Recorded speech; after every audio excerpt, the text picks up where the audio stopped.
Thanks, Majestic. Appreciate that.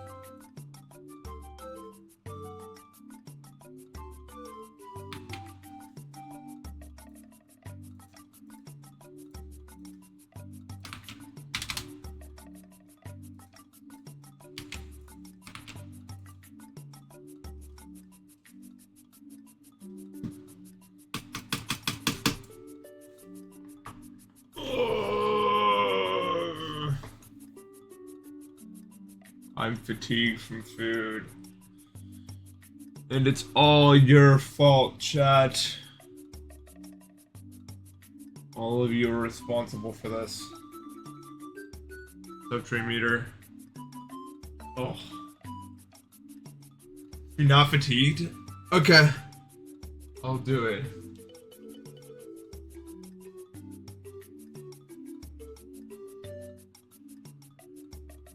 I'm doing okay. I guess.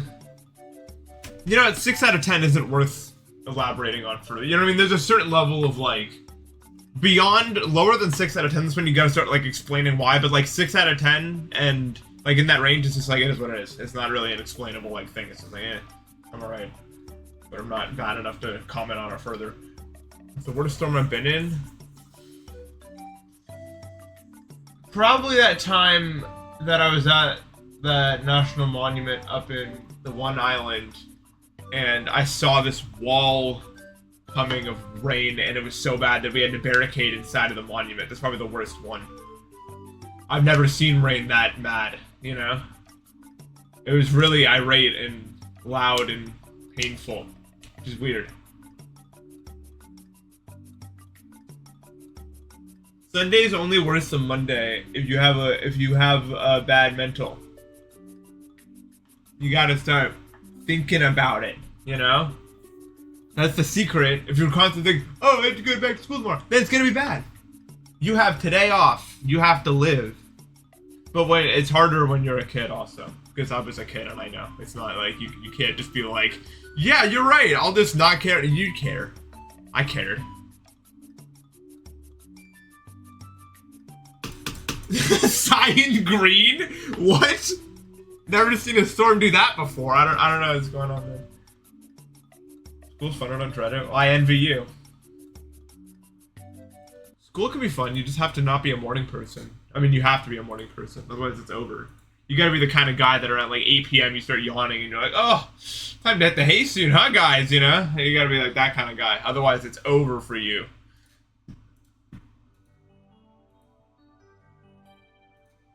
It was always Tuesday for me that made me want to just end it. I hated Tuesday.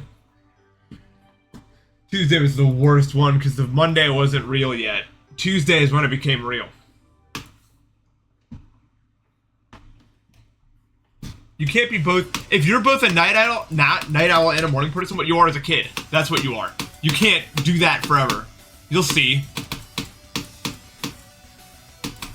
You don't get the choice. Eventually.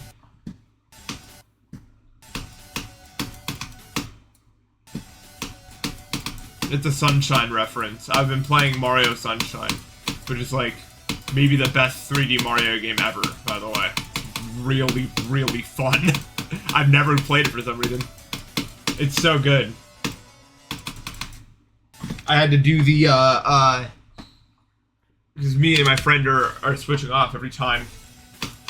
And I had to do this one shine where I had to ride this Yoshi on like 8,000 boats without it falling in the water, and then I had to do this lily pad red coin thing.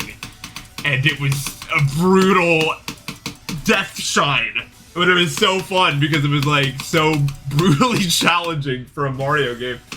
Yeah, that's what I'm talking about, the lily pad thing. God damn! I was like, I don't know, I just could not do it.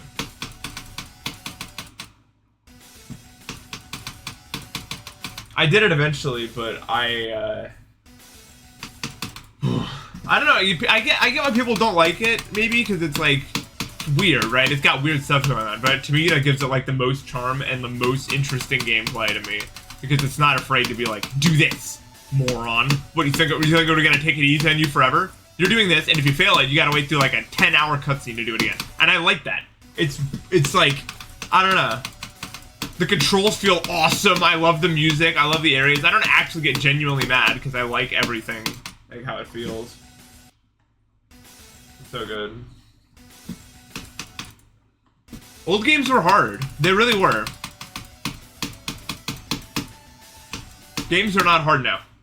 No such thing as a hard game that isn't like an indie game.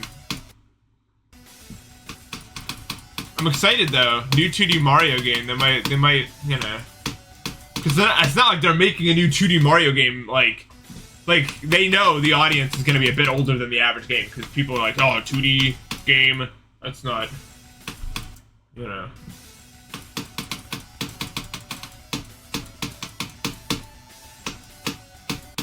So I'm hoping we get some like actually hard stuff in Wonder. No hard games that are like made by like big companies. It's always like indie stuff like Celeste or GD, you know, stuff like that.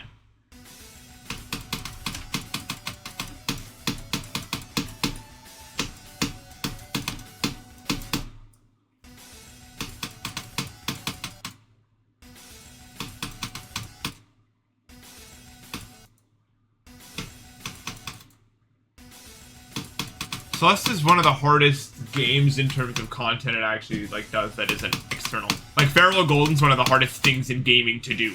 Like that's like an official in the game thing that you do it. You know, that has like an actual achievement and everything. Like you completed this now, congratulations. Cause like, but GD's also like that because these are like rated levels, you know. Like the developer went, yep, this is a level you can beat for stars. That's also in the game. So GD is also really hard. Same thing with Osu. Osu maps have to get ranked.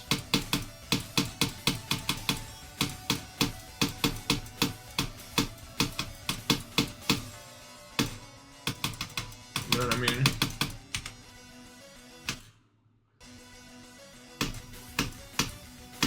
I wouldn't say anything in Cuphead's that hard compared to what we're talking about. Like, I'm talking Farewell Golden barrier to entry in terms of the difficulty required. Is anything in Hollow Knight as hard as Farewell Golden? Like, realistically? Something that deserves to be on this list is The End Is Nigh. Because you get an achievement for not dying throughout the entire game. Very much deserves to be on that list.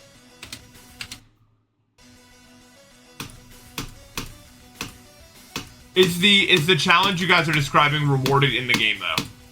Because that's what I'm actually caring about. Because there's lots of games that have like you wouldn't call Super Mario World one of the hardest games of all time. Because technically the base game, nothing is hard.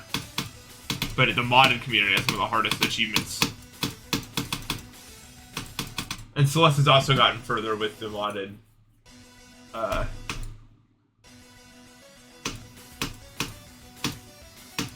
But it's not like the original creators made any of that, didn't incentivize it and anything like that.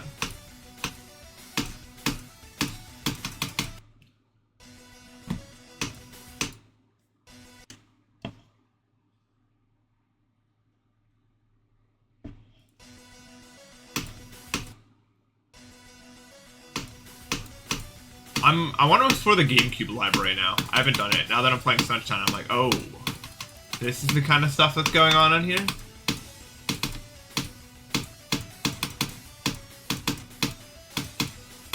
Now I'm curious, like, what kind of stuff is, happening around these parts, you know what I'm saying?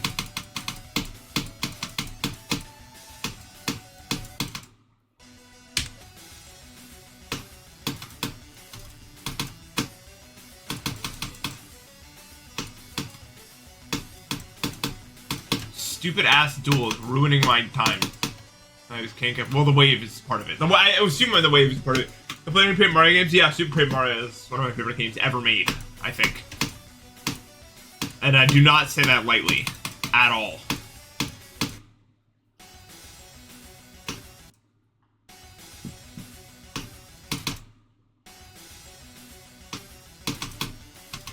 It is by far the only Nintendo game that's even on the scale of interesting enough story to talk about in that same breath. Except for maybe Thousand Year Door, but I never played it. But we do have it, so I might play it at some point. But other than that, there's like any game that falls into that category was made a zillion years ago, and the last one was Dream Team. Like, worth talking about in the same breath. Hey Matt, thank you for the sub.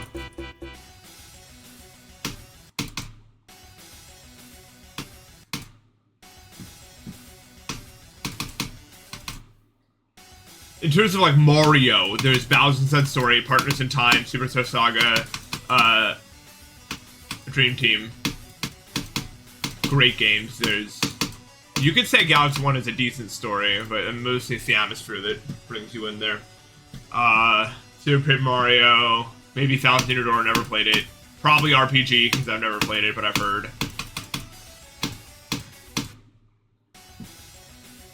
I didn't like Color Splash so much.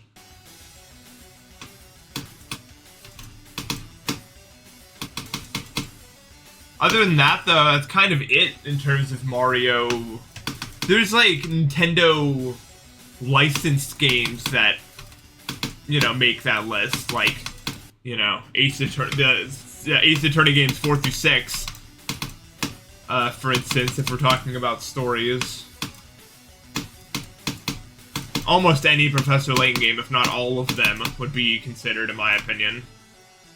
Especially Curious Village and Azrael Legacy, which are the two best in my opinion.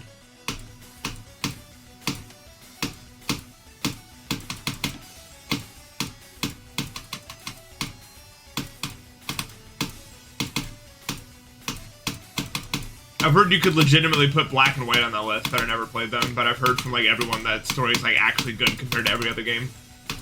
But the story's just kind of there.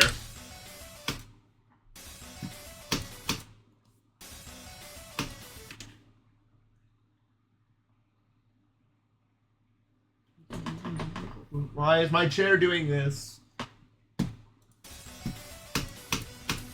But yeah, I tweeted out on Twitter that I have a GameCube controller and I can plug it into the computer so I can play Super Monkey Ball at some point. So I'm gonna play Super Monkey Ball at some point on here. Because the public reception was a bunch of 20-year-olds filled into my replies like, yes! You need to play this immediately! So apparently it's worth playing.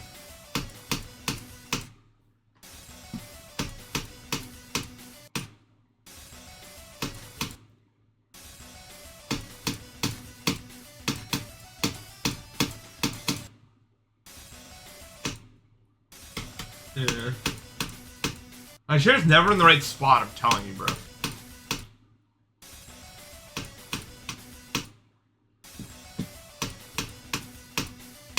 The chair always wants to be like a little bit off. And I don't know why.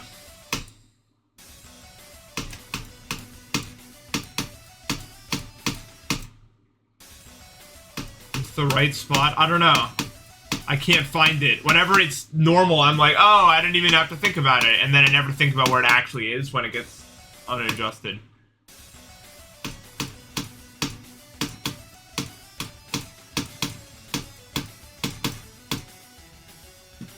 I need them to make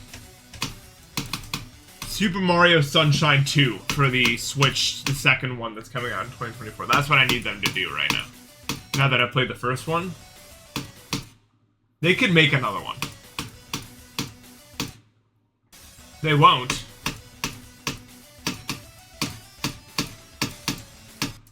I've been to Serafini's in Erie. I've seen it like a zillion times. I don't know if I've ever actually been in. Where is that? I know Erie moderately well. There was this really good Thai place in Erie that my parents took me to one time. And it's gone now. So that's the end of that sentence, actually.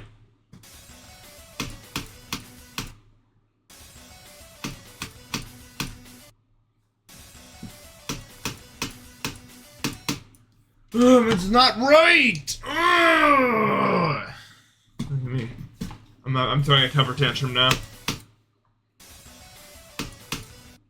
Distant cousin owns it? What? Small world, I guess. way. But yeah, I've seen it like a zillion times, so I must have gone past it. I'll talk to my parents about that.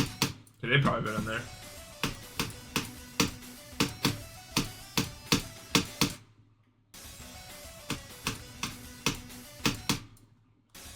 Erie's so boring.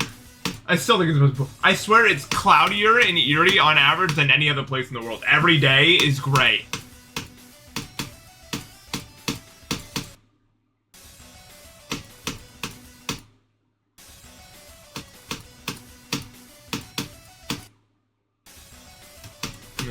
It's like, you know how in movies it's never ever sunny in Russia? Ever? It's like that. Ray, thank you for the 25 months. Appreciate that.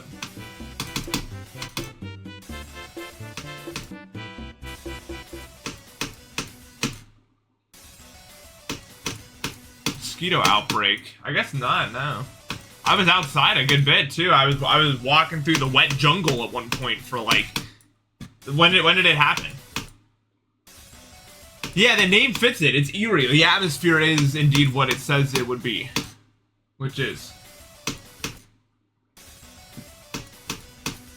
Well, I don't live there anymore.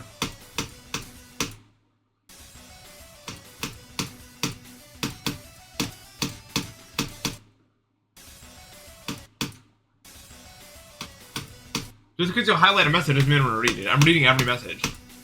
It doesn't mean you're like owed a response. That's probably seen by me responding to your message right now. That's just how conversation works, you know? Summer's a homework. Yeah, I guess I didn't get. I don't know. Maybe mosquitoes just don't like me? I don't know, but I remember when I went to camp a zillion years ago, I had like 100 mosquito bites. You guys ever go to summer camp? Was that ever a thing you guys did? I don't know how big of a thing it is anymore. I remember going to this this place for a week or something. It was like 1 week, and you could like send letters back, like you could like write and send letters back to your parents. Like 1 week is not that long. Although it felt like an eternity, to be honest with you. But at the same time, I was also like 7 days. Like, let's be real for a second. I'm not writing a letter.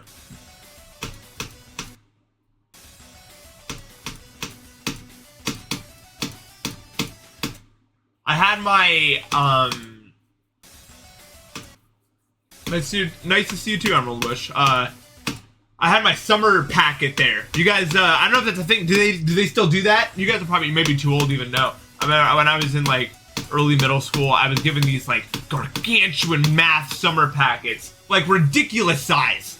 Like, I'm talking 80 pages of straight computation going on. You had the whole summer to do it. Like an actual book that you had to get through. It was crazy. And lights out was like, at the camp was like 9 p.m. And I was like, that is not happening. What we're gonna do is we're gonna get my flashlight out, perch it on my thing, and we're gonna grind out this math packet right now. Because I brought that too. I don't know how I got it with me, or why, but I had it, you know, the reasons are gone. I don't know what the... I like the color your name, Banana Legend. That's like my favorite color ever right there. Fun fact. I'll respond to the actual message after I have the chance. Yeah, the pools are nice, and it's expensive though, for sure.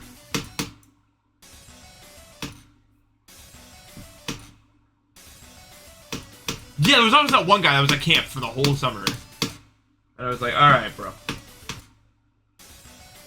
Oh no, the beds were so bad. Oh my god, I got in so much trouble once because I went to the bathroom at night. There was like a place to go, and I was walking back to my thing, and I like tripped on like an exposed root and fell on my ass, and then like screamed out like some basic ass profanity. I think I said like shit or something like after I fell, and like almost like a video game or something. One of the counselors came up to me and said, "How dare you say that word?" And then I got completely destroyed. I wasn't allowed to do anything for like the entire next day. I was like, okay. My bad, I guess. It was like the middle of night. I don't even know why they were up. They're probably out like smoking weed or something. Let's be real. Now that I'm an adult, what were you doing out walking around at that time? You were just waiting for that moment, bro. Like, let's be real for a second. What else? Like, you know, I don't know what else that guy would be doing. But yeah, that guy actually destroyed me. It was like Where he's like, I'm going to tell everyone about this, and then you will not be doing any activities tomorrow. No water balloon throwing or something. I don't remember what it was, but there's some activity I was looking for. I was like, but I wasn't really like sad about it because like it's hard for me to get sad over something that I don't genuinely see like the fault of. I'm like, okay, I'll just do my math pack. I don't know, and then I did. I got my math pack like almost entirely done. It was really nice actually. I was like, oh no, you owned me. Let me go finish my homework now with the time that I gained.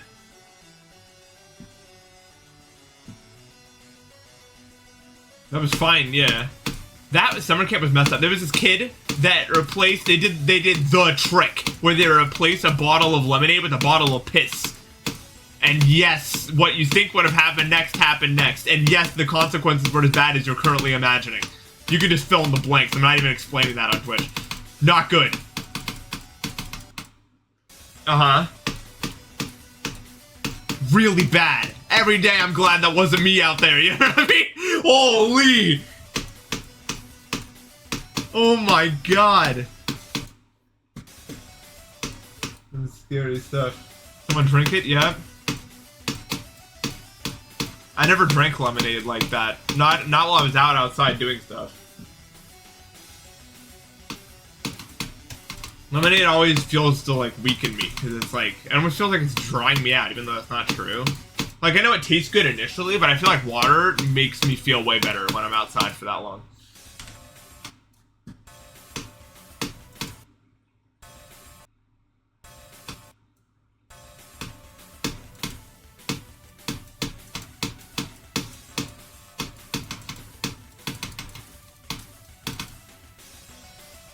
I come.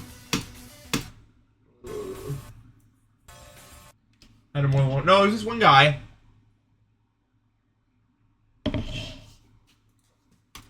Yeah, it was like outdoor college or something. You had like random classes. That's the thing you guys don't understand about college. For not in yet, the classes you think they're gonna make sense, but the moment you look at the available roster, like I literally had a class in my second semester that was just me drinking wine, and the only reason I couldn't do it is because I got COVID and I failed the semester entirely. But if I didn't, all I was gonna be doing that period was getting in there and then drinking wine and then leaving. That's literally all I did for the first like 3 weeks. It's just like you look at the course catalog and it's just like completely bizarre what the things you could do are in college. It's weird stuff. And summer camp was no different. You just like you'd wake up and then you hear the itinerary and it was like, oh, today we're gonna do the most insane thing you've ever seen. We're gonna climb this giant ladder that's over there that you've only now seen right now. Yeah, giant ladder. We'll hook you up to a harness, see if you can make it to the top. You know. Then we're gonna play the biggest game of water balloons ever played, ever. We just set it up. It's right here. Let's go. Foursquare, 5 hours right now. Go. No food yet.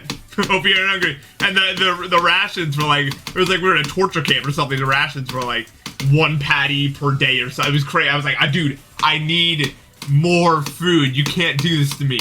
Because my metabolism's so fast. It's like, not that I really mind, because every day was like fun world, but like at the same time, I was like, bro, I need to eat food. I was actually the goat at Foursquare. It was fun. Orange juice is too acidic for me. Especially not in the morning. Like in the morning, my throat's all dry. Cause I think I sleep with my mouth open a bit, you know what I'm saying? And it just tears me up. I don't like it.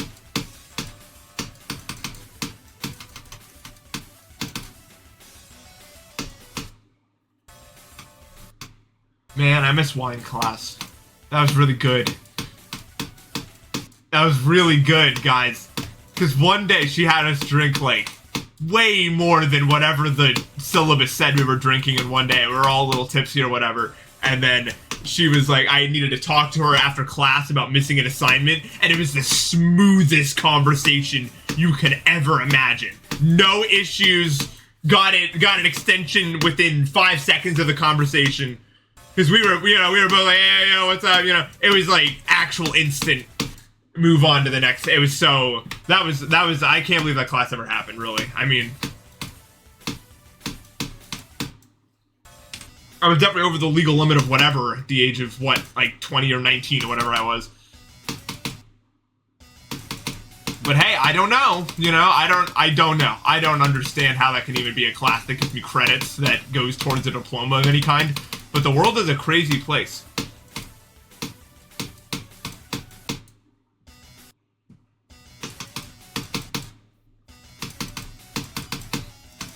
That's like the one good teacher I had. Well, I mean, I would be a good teacher too if that was my job, right? Except my math teacher. Like, when the classes were hard at RIT, but they weren't hard in a way that mattered. It was like hard in like the soulless way. You know? Where like, they instilled that like, if you're sick too much to not get your diploma, then you're not gonna survive in the real world. And maybe they're right. I don't know, but I couldn't do it because I'm too sick to do it. Do you think there'll be a thing in like 60 years? Like weed teacher, you know? The class is split into like two halves. This is the indica half and this is the sativa. I know you could do trimesters. You could do like an indica sativa hybrid weed smoking. you could like set it up.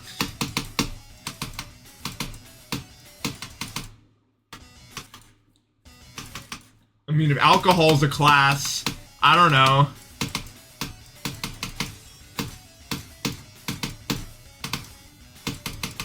Alcohol being class seems like it has something to do with money laundering, and I can't put my finger on how, but it's like, what? I don't know, right? That can't, the only reason I made it, because it's, again, never been rich, but I was so, I did so well on my standardized tests, because I have autism, that I got into, like, every college I wanted to. Because, like, if you have the right brain for it, you can, like, get a perfect score, no problem. Like, it's not hard. If the brain is right. But it's like one of those things where it's like, do you have it or you don't? It's not like it really in your control whether or not you're born with it or not. It's not really a skill you can work to develop. So I got like a crazy scholarship there, but you know.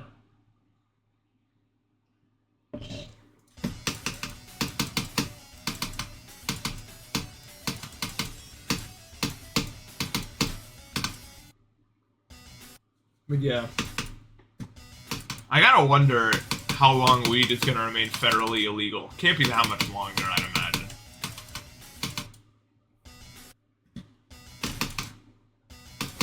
Principles of tax evasion. They probably teach you something in business, let's be real. Let's be real. I mean, what do you think they're really doing in there, huh?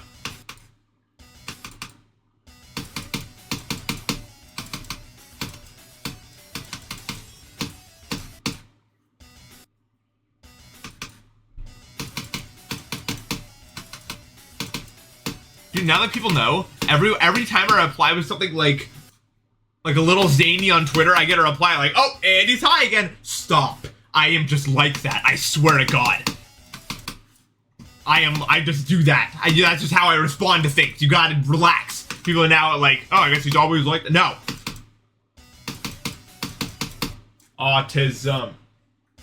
Let me be. You know?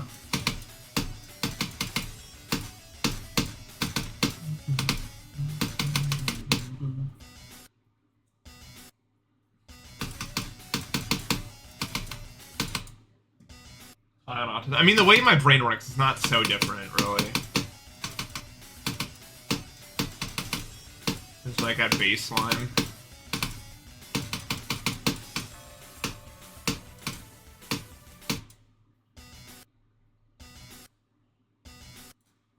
No, they were like, because they were practicing safe use, so wine class would only be twice a week.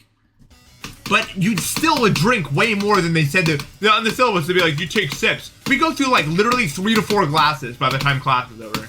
Like glasses. I was like, what?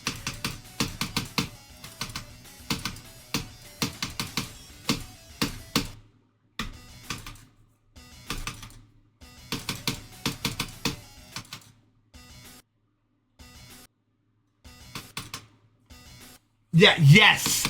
Let's do it. Good for underage college students. I don't know what the hell was going on. That's one of those things where it's like, I don't condone it, but hey, I'm in the class. What's up? You know, I was chilling in the, I was an enthusiastic student. I don't know why the class was there, but that doesn't mean that I wasn't showing up with the, you know, with the motivation to try.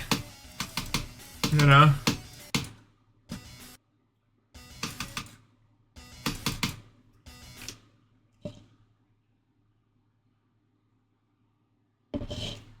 Literally free credits. The freest. Yeah, the test.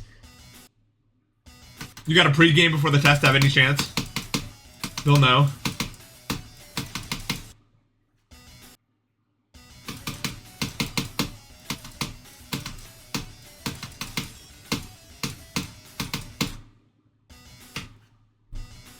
It was weird. How many bottles can you go through before passing out? It was weird. It wasn't. That just sounds weird. It doesn't even sound like real. It sounds like I made it up. Like actually, if someone else said that, I'd be like, you're exaggerating. Or I don't know. I don't know why it happened to me. It was weird. Is what it was. Anyway, back to summer camp because we were talking about before. I don't even know how we got there. Somehow we got there. But it was like, I remember, I don't know, did you guys, like, in my summer camp, we had this, like, ropes course thing where there was, like, different levels, and there was, like, the easiest level. They used the, skiing difficulty thing,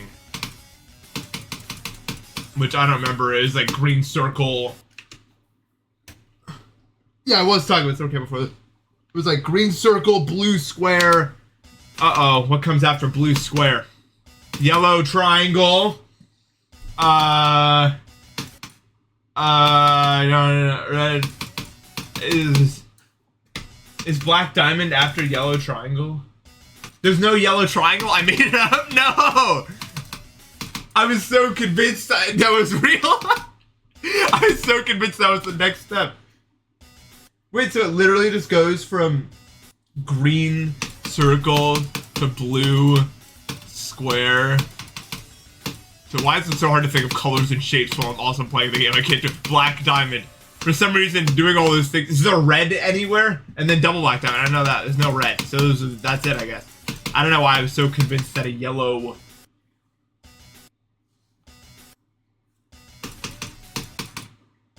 You know, little black diamond. But anyway, there were like courses based off that New Hardison, and there's like these different obstacles, you know, you gotta do. Super fun. I loved it. I never fell, because you're not really, like, even the hardest ones, really falling isn't what's gonna happen to you. You know what I mean? It's mostly about, like, bravery and courage, because it's, like, the obstacles themselves don't require much of anything. Maybe a better balance, I guess.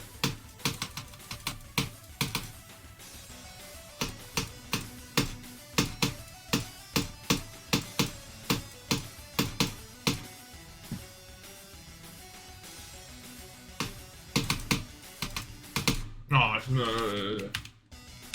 I did not ever blame summer camp. In Ohio, it was good. Ohio summer camp, good. Makes sense, I guess, you know. Field day was awesome. Is that, we have this, like, at field day, we had this, like, Olympic tournament in which there were, like, these different categories you compete in, and then if you, like, did really well in a category, you got a ring. And if you got all 5 rings, you got all the Olympic rings, and you could put them together to make an Olympic ring thing. And so every year you'd try really hard to excel at all the categories so that you could get the full Olympic ring. And it took me a few years, but I got it. I got mine.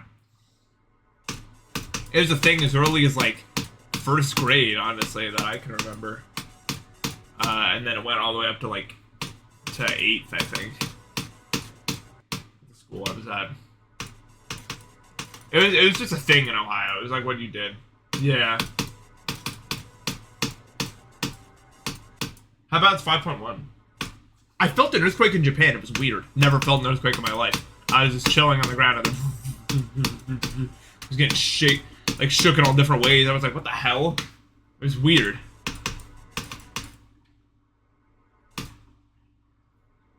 Yeah, 9th grade is freshman.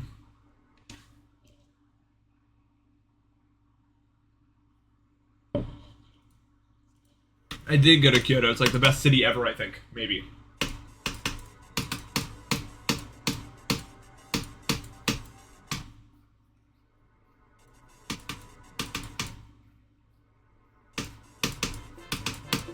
Yo, Jackwad, thank you for the 5 gifted. Appreciate that.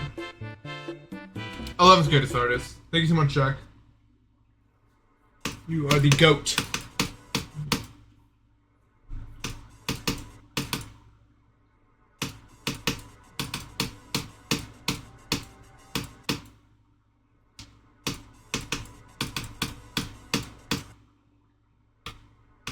Random culture note wisdom should you know? Learn just a little Japanese, because they will...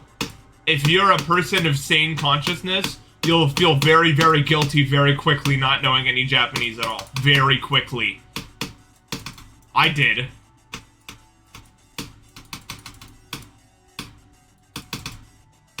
It's not hard to learn a little bit. By the time I left, I can sound out the whole alphabet. See? Konnichiwa. I learned something. I know how to read some. The alphabet's not hard to learn. It's really simple, actually. I'm not reading anymore. It's too much effort. I need to play the game. Because that's a rabbit hole that will take away much time. Because I can't just glance at it and instantly translate it like English.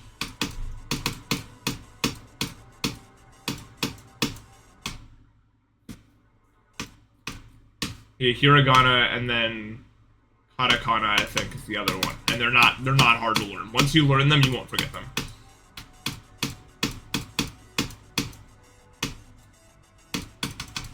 And then sometimes when I'm watching speedruns of, like, Mario games, because they run on the Japanese version, you can see what they call certain enemies in Japanese. Like, Choo-Choops are Koi Koi, and Chain Chomps are Moon Moon, I guess.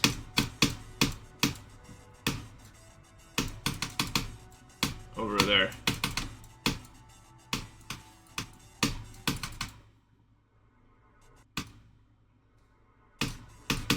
Oh yeah, Toadie's called that. Yeah, when I was in Nintendo World, you'd see. Yeah, that was the one name that was different.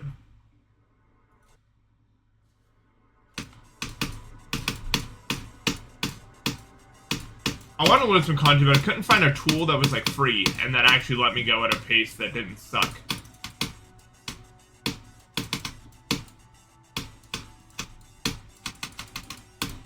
But it was like the most insane. It literally felt like a mega psychedelic trip the whole time, because it was like there'd be these characters you didn't understand, and then you learn more of them while you were like you know, when in your free time, and then you'd walk around more and you'd be like, oh, I know what that means. I know what that means. It was like you were in a different plane of reality. Like, it was just like, it's so crazy.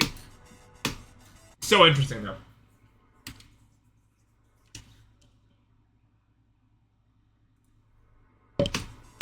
I know about salvia. That doesn't mean I'm ever. I'm not saying ever enough times to justify. No, I'm not doing it. Ever.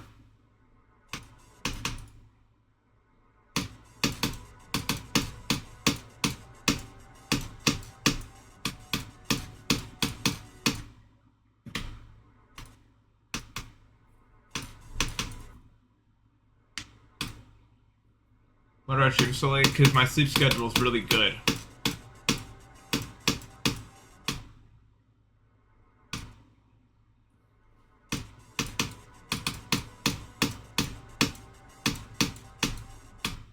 It was, yeah, I don't know. I laid in bed. I tried to get to bed early, but the problem is I can't. I like literally laid in bed a deep meditation from like literally 4 a.m. to until like I think I fell asleep at like 11, and I literally just sat there doing nothing for 7 hours. And I mean, I've reached a point in meditation where I could do that, but I was trying to sleep the whole time and it wasn't happening. And then I eventually finally fell asleep, and then I woke up at like 6 or something.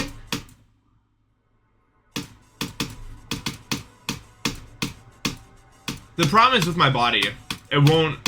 I am incapable of sleeping earlier. No matter what I did, I'm incapable of sleeping earlier than I did the day before it. So it's a constant compounding effect that eventually ends up here every time.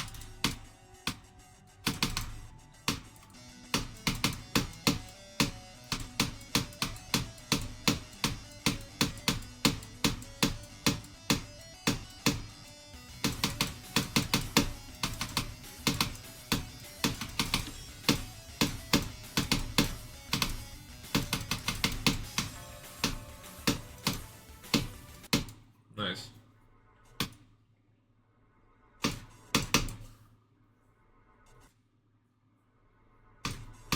Last night's dream involved many things, but the first The majority of the dream was I was in an airplane and it was all of a sudden I noticed it was descending, and I was like, that's not normal. So I went into the, I for some reason I was like, let me handle this, you know, because I was still like conscious that I was the one who had to do things because it was my dream. And I was like, all right, what do I gotta do? What's the challenge this time? And I walk into the cockpit, and there's no one in there. I'm like, oh, of course. So that's what this dream's about. I gotta fly the plane now. So now I gotta figure out what it is, because I don't know how to fly a plane. So my brain just like made up what it would be like to fly a plane. So I was like, all right, I need to handle this. And then like an alert came up saying, warning, warning, obstacle course ahead. And I was like, oh, we're getting, okay, that sounds fun. And it was like, and then it made it this like mini game. I had to like fly through these different like obstacles and stuff like that, and it made like a little ding noise every time I made it through one. It was like a new video game it made. It was really fun, actually. My brain will often make games. That's one thing. If you've listened to all my dreams enough, you'll know that's one of the main constants is my brain likes to make games. Either my dreams involve thinking about something really hard and putting me in the situation where I think about stuff, or I make some sort of new game out of the materials in my brain. Those are like honestly the main two kind of dreams I have. And so I had to do that, and then I had to land it on the ground, but it was like a different kind of landing port. I couldn't just land it normally. I had to land it, and then I had to drive around a town, and then I had to go around this roundabout to get max points. But it was like this giant airplane-sized roundabout with like little, like, it was like, there was like cycles I had to avoid and everything like that, so I had to read it, and then I went around there. I had way more maneuverability than an actual plane would. And then I did that, and then I went to the real ending, and everyone applauded, and I'm like, and it was like, perfect score, congratulations, and I was like, that was good. I like that one.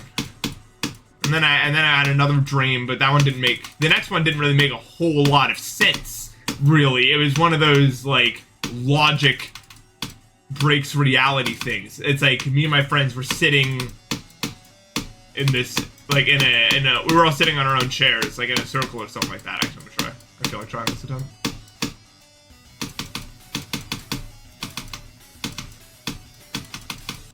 Okay. We were all sitting in a circle, all sitting in chairs or something like that, and all of a sudden, like, this massive, overwhelming amount of, like, glitter and other, like particle-related matter just started raining down on me and completely covered my entire vision, and I couldn't see anything, and I was like, that's not good. But I wasn't, like, freaking out, because I didn't have, like, claustrophobia or anything. I was just like, what? Why is this happening? I couldn't figure out what was, like, actually going on. And I was like, I need to get out of here so I could see anything, and I couldn't do it. I was, like, stuck in this mass or something. I was like, okay, this is not helpful. And then randomly, all of a sudden, like, it's almost as if it never happened, and all of that was happening to another one of my friends, and it never happened, and everyone was looking at me like, why were you reacting like that? That never happened to you. And I was like, that doesn't, did my brain just glitch? It was happening, I swear to God. It was like my brain like jumped onto a timeline where the giant glitter rain didn't land on me, it landed on my friend, and it never happened, and everyone was like, dude, you're acting a little weird right now. I don't know, yeah, it was like a gaslight treatment. I was like, what do you mean? And they're like, it never rained on you, and now, I was like, I was like, okay, I don't understand, I'm just gonna go to the fridge. I don't know, there was something in the fridge I wanted, so I went to the fridge, and I grabbed this, like, sandwich thing, and my other friend came over, and we were talking about it. I was like, I swear to God, we were, you know, I swear to God, I was the one, and he was just like, life's crazy sometimes, sometimes you're not the one, and I'm like, this is useless, this whole dream is useless, let me just wake up, and then I did, like, it was there was, like, actually nothing, I was like, this is actually pointless, I'm not dealing with this gaslight right now. I woke up and it was like 5. I'm like, alright, I'm not going back to bed anymore.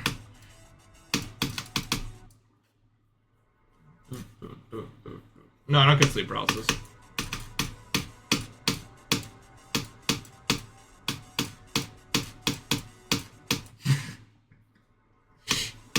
No, I can wake up on command if, like,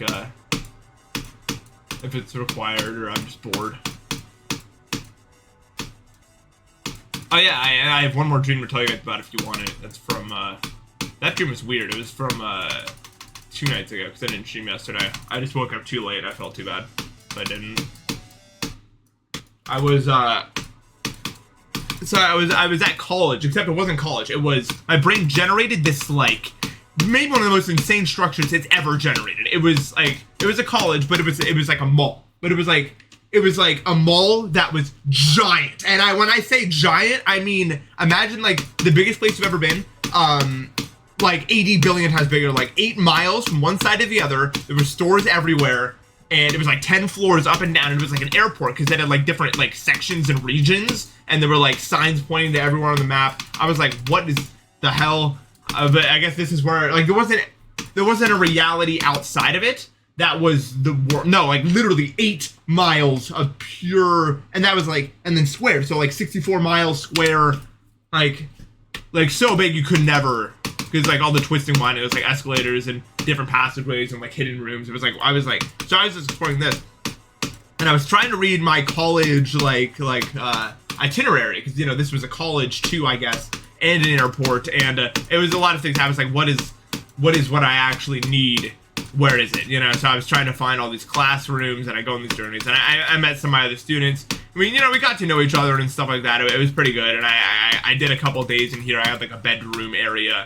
I learned about some stuff that I definitely already knew about, but my brain was just like, let's recap, you know, because sometimes it likes to do that. Actually, let me do this.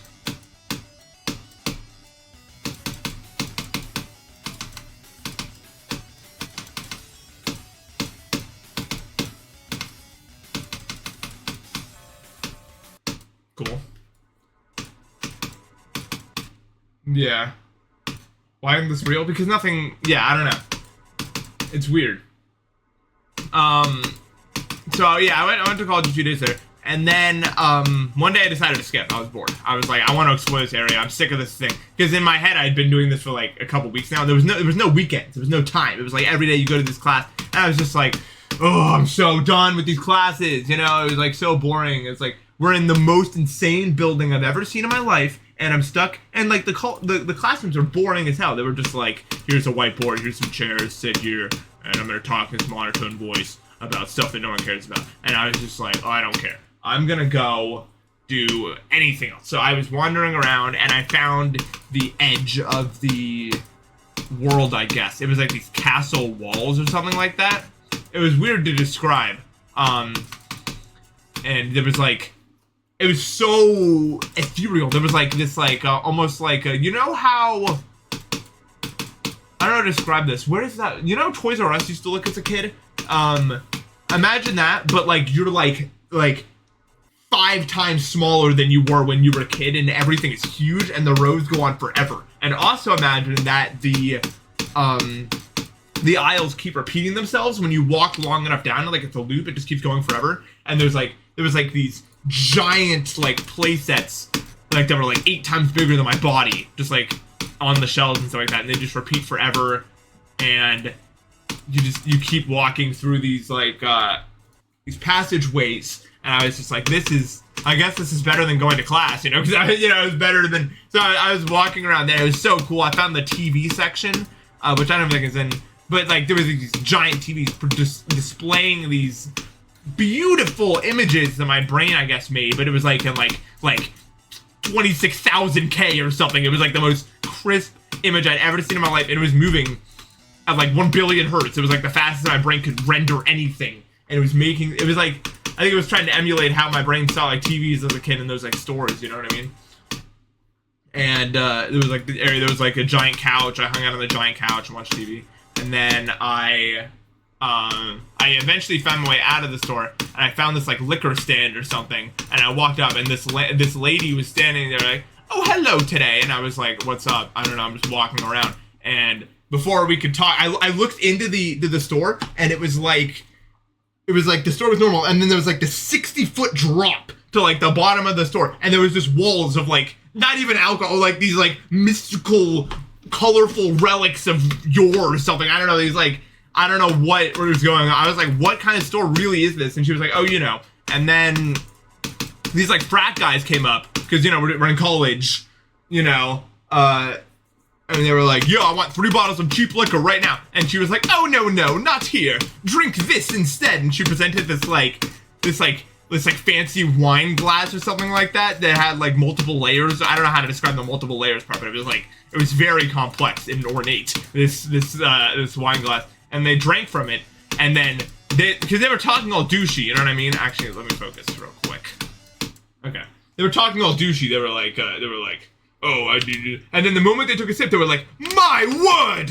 What an exquisite drink! Splendid, madam! And it was so funny to me that I had to walk away because I didn't want to like wake up. Because it was really funny to watch these like frat guys become all like British or whatever. And I knew I was doing. I was like, no. That's gonna wake me up if I laugh at that too hard. I don't want that happening to me either. I'm out of here. You know what I mean? I was like, that is bad news. But it was too late. I started laughing really hard and I woke up. It didn't matter. It was too funny. I was like, no, that's what did me in. Sometimes I don't know, so because I could have lived there for a while longer, but I threw just by simply observing such a funny ass experience. I've woken up myself from laughing a few times, which is kind of sad. It's in my own brain making a joke and then my conscious finding it funny enough to laugh and wake up. That's got to be like ego or something. Like I don't know how to describe that.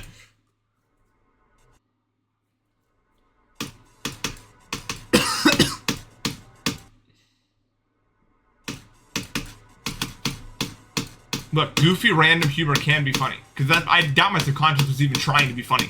It was just throwing together random things, and it happened to be funny. You know? So then my conscious registered, oh, that's really fun. That's really funny, but it was just registered, you know? And that woke me up, I guess. Okay, no more dream talk. Yeah, that's what... Honestly, I spend just as much time in that world as I spend in the real world. Honestly.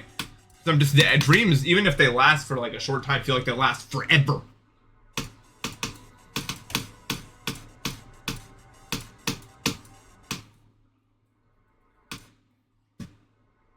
Mashed potato talk. I'm good. I watched Inception. Yeah, it was okay. I wasn't like the biggest fan of it. I thought Tenet was way better. In terms of that effect. I don't know, Inception made sense the whole time. You know? Like, it had some questions like, what if this is? But it didn't require you to be like, what is going on at all? Tenet was like, I don't know what is happening. Like, you know, it was, I want to watch a movie and I want to know nothing. That's what they don't understand. I know people are often like, no, we can't make a movie like that because they'll feel weak and stupid. No, make me feel stupid. I want to feel stupid. It's so fun. It's, I don't know why it's so, yeah, Tenet's so good.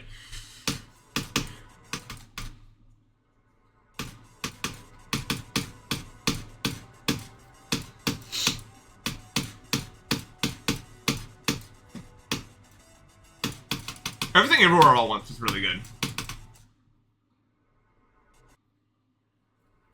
I still think Tenet's like the best at that though. I've never seen a movie better. I mean, if you have suggestions, I will watch them. But in my eyes, Tenet is the most confusing movie that's still like really good. You know what I mean? That isn't just like a full-on like there's no point. Like there's still everything makes sense at the end of Tenet. Like you think about it, you're like, oh my god. You know, like when everything slides into place. It's that feeling of just being completely like destroyed. Like you don't know what's going on. And then by the end, you're like, I get it all. Finally. It finally all makes sense. That's what I loved about Tenet. That's how you keep me engaged right there.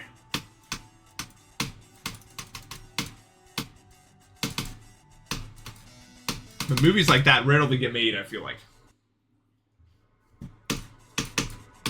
2001: Space Odyssey was, yeah. Me and my friends watched that and we all turned into like movie philosophists by the end of it. You know, we were just like talking about it, and by the end we got up and had like a book study session or something about it. We were like coming up with like questions and stuff like that. It was crazy. We were getting really into it.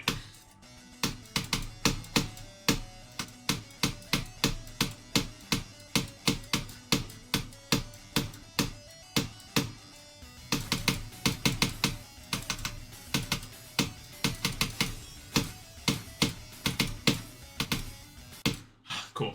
Because here's the thing. There's some people who watch movies to turn their brain off, and there's some people who want to turn their brain on by watching movies. That's a very important distinction. And I'd say, not to be rude, but the majority of people are going to turn their brain off. They just want to see action happen. Not that I dislike action movies at all. I actually really like them a lot. But when a challenging film appears, they'll not want to watch it because it's too much thinking, and maybe their lives really are hard and they just want an escape. You know what I mean? I get it. It's just not me. We're all different, you know. Everyone's got, you know, this and that to be and everything. No, I'm on mouse.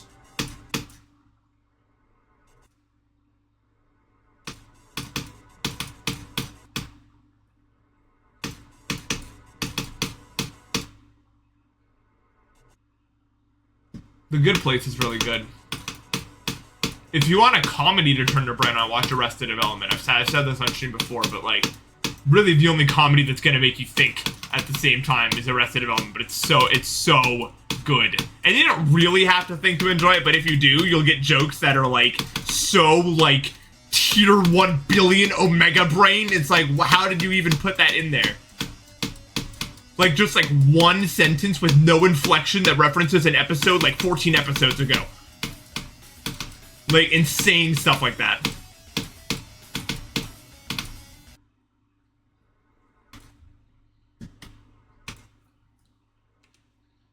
First half is way harder than the second half. I cannot read books. Never will happen ever again. Maybe audiobooks, but like, my head hurts within reading text like 10-15 minutes after I start. Like, if the screen is all text, which is why I can't like, I can like play like games with a lot of text because it's not the whole screen. But if like my vision is only text from the books, it's over. I get such a bad headache, so I can't really read anymore. Graphic novels hurt too. I can't really read text. I need it to almost be a screen in a way. Paper hurts a little. I don't know why. I have to strain my eyes more. I can like, the thing with screens is I can adjust brightness levels. I can add orange and stuff like that. Like, my screen does not look like a normal screen. I have like 3 different applications making it orange. It's very orange, the screen is. And those like accessibility settings allow me to, but even then, I can't read like Google Docs or anything like that. Text walls just completely destroy me. I can read like inhumanly fast, but I can't do it for very long. I think that's why it hurts so bad, because my brain doesn't have like a limit.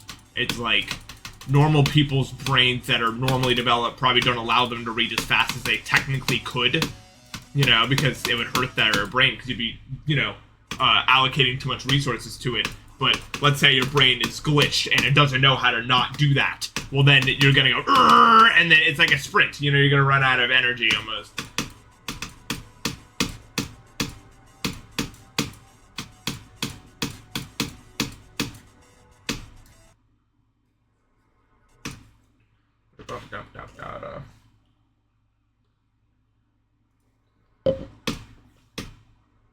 Yeah, I have blue light glasses. The only way I can do anything, really.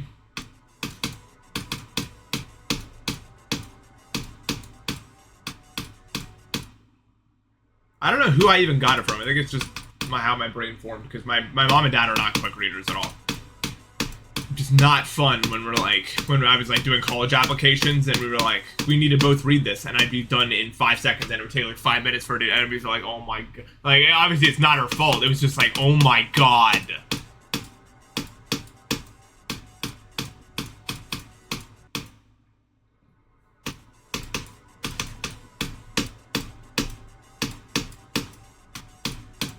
I just applied to RIT.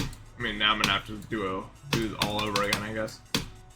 Which I'm not looking forward to, and I'm probably just not gonna get in automatically this time either. Because, you know, I failed. Because, you know, COVID, which, I mean, I've grown to accept that's not really my fault. I mean, honestly, you can't control the fact that I can't control the fact that I got COVID. I can't control the fact that my teachers didn't respond to me at the end of the day. But it's still gonna go on my record, you know, it still happened. So.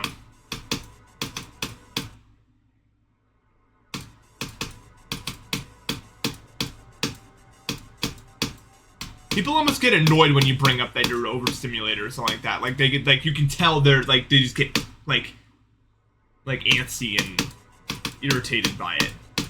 Like, they don't want to hear it, you know? Not a fan of hearing that.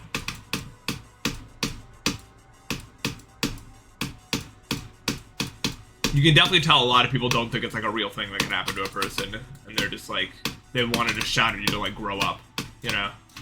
Which is what I did to myself for a long time. And learning that that's not the reality was one of the main ways I grew up in the past few years. Coming to terms with the fact that it's not actually all my fault.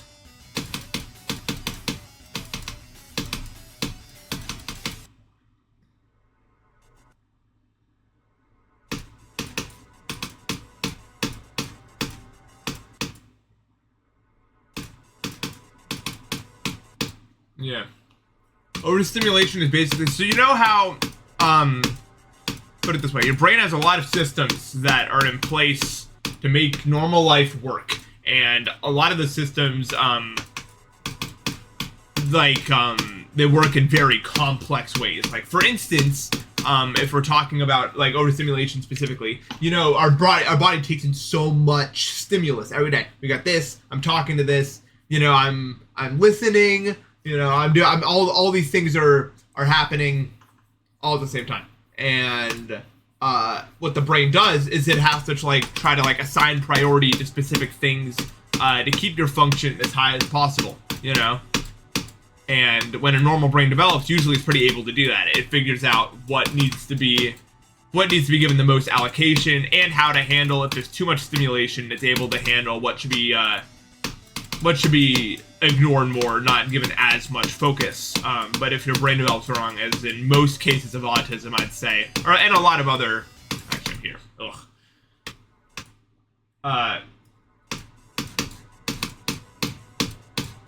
it's not like you're too weak thing, because while a lot of people that are overstimulated can grow past it, it's a very real thing, you know. Because maybe your brain doesn't have enough experience, especially if you're like, for example, someone lives, you know, in the country and they move to the city, their brain isn't used to that, you know, very real, normal thing. But a lot of people's brains never develop the tools, and at this point can no longer develop the tools to properly handle some of these systems. So, what happens is your body will try to handle this in a few different ways. If there's too much stimulation and your brain doesn't have the correct tools to mitigate it, it will strain your brain a lot, and you'll lose focus on all things simultaneously, which is where like headaches come from if you're overstimulated. Just because, or like, you know, if you're too overstimulated, everything just kind of becomes blurry and fuzzy. That's because your brain, you basically stressed it past its point and it just gives up. Like, it just loosens. Like, it's like, I can't do it. And in order to not, you know, blow up right now, it just needs to relax control over everything it's focusing on. That's like the brain's last resort. If it can't handle it in a normal way, it usually handles it in a rather extreme way where you just kind of shut down entirely. I started playing GD in 2013.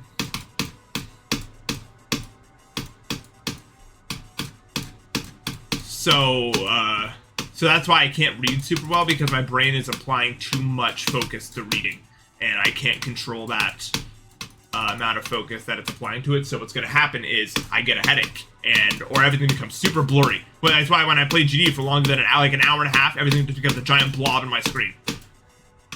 Because my brain can no longer allocate the correct resources to being able to handle the game, which is why GD is so hard for me. And that's why also levels that require a lot of hard timings in a row, like Oblivion, for instance, get hard because my brain will get overstimulated past a certain point, and it won't be able to continue to apply the amount of focus necessary to not, you know, die a million times in the middle of the level.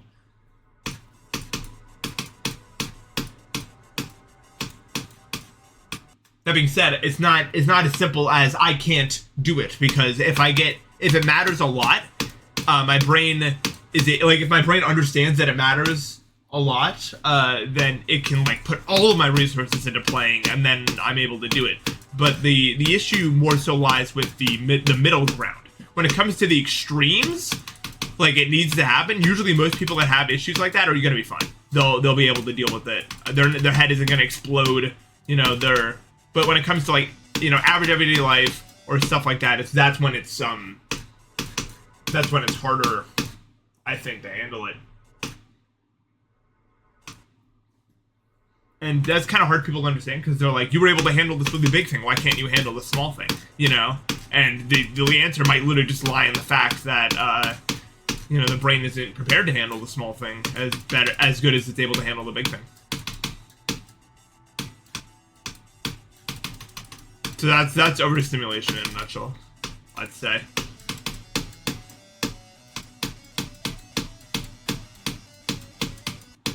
Cool.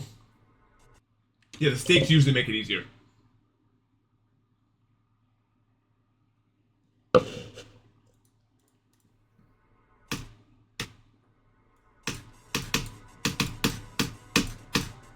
Damn, that's crazy. I'm really sorry that you had to go through that, GDI.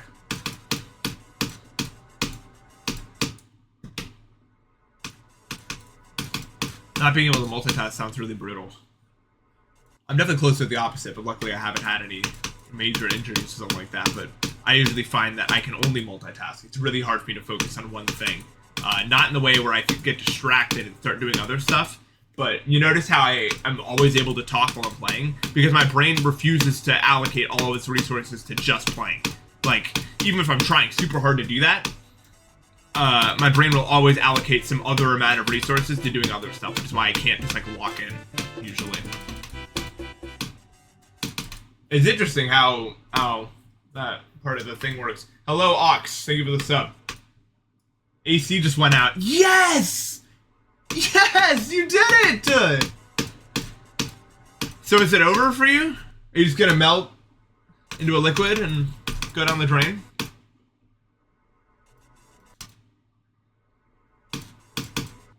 I am so sorry. Yeah, if I were you, I wouldn't be you. I'd you know, transfer my soul to someone else, you know? Just get out of there. You gotta get out of there. I don't know how you're gonna do that. No one's ever done it before, but you'll be the first one.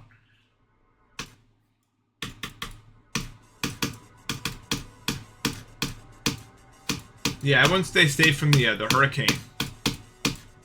Holy. First one in a long time in California, right? I mean, I haven't heard of any in California. At the very least.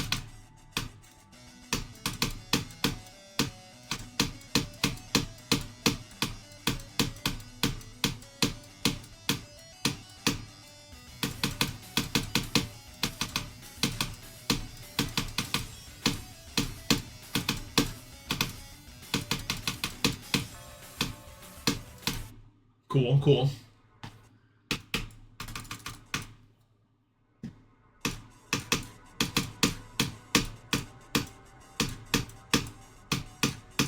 I love cheese. You do not watch a hurricane hit. Trust me, you don't. It ain't no fun and games.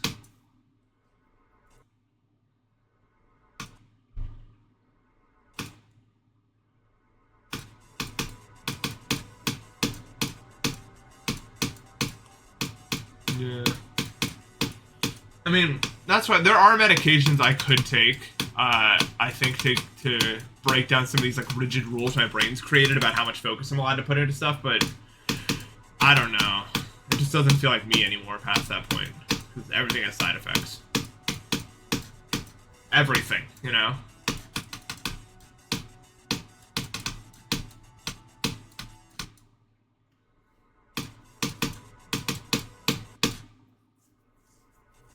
Nice. Thank you so much. These point increases have meant a lot to me. Normal pills.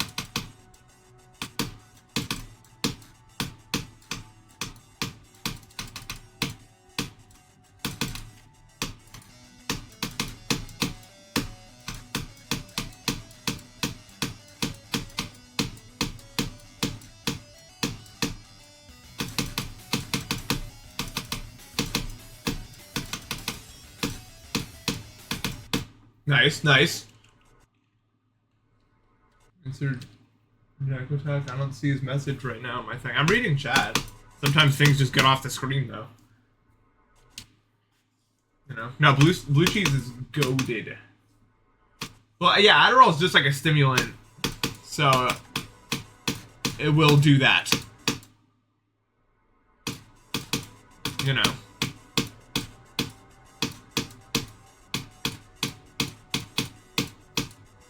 The thing is like probably the safest like thing I could do for autism would just be literally be high all the time. But that's just like, I don't know. I don't like the sound of that. I just do not. Because yes, what it definitely loosens that rigid rule my brain creates about how much focus I can apply to a different thing, for sure.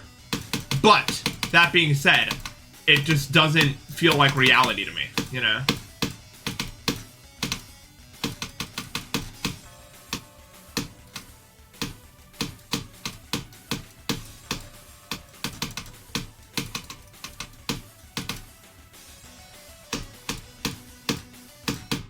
At the end of the day, it's like, what am I going to put?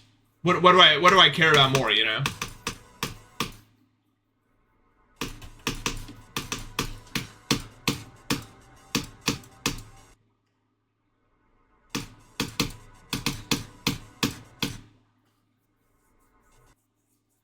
I don't know. It was a while now. Like, I think the last time was like 2 weeks ago. I was playing Sunshine.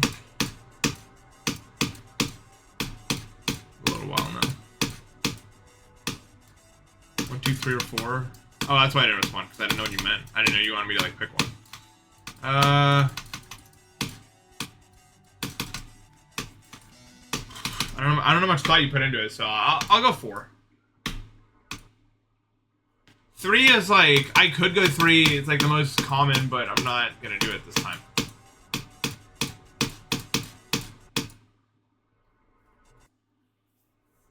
I've never had like paranoia from it, ever. But I also don't like, have issues with that at all. You know, I've never had like I've never really been afraid like that in my life. Arguably, think of this up.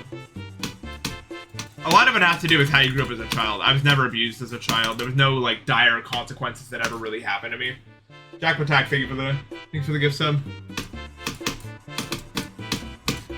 Yeah, 17, 7. Any number where it's, like, halfway and then halfway to the end is usually what, you know. And a lot of people blame themselves for having anxiety on weed and stuff like that, but usually it's childhood trauma. Usually it's, you know, anxiety and stuff like that.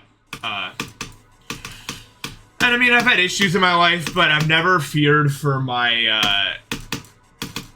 you know, the only fear for my life has been my own physical issues and not any sort of, I do value your points, I do.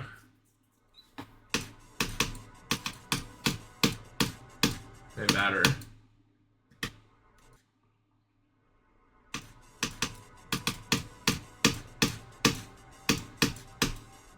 Yeah, mince points, the most valuable currency in the world. Yes, Matt. What did he think I was gonna go in chat and respond?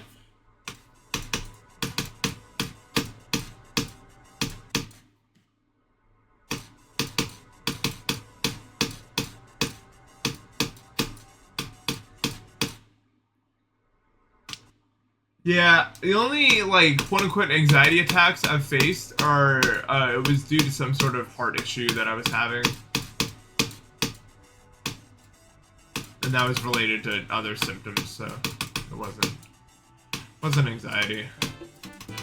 Whatever it was, wasn't good, though. I'll tell you that much. Chris Blauman, thank you for the sub.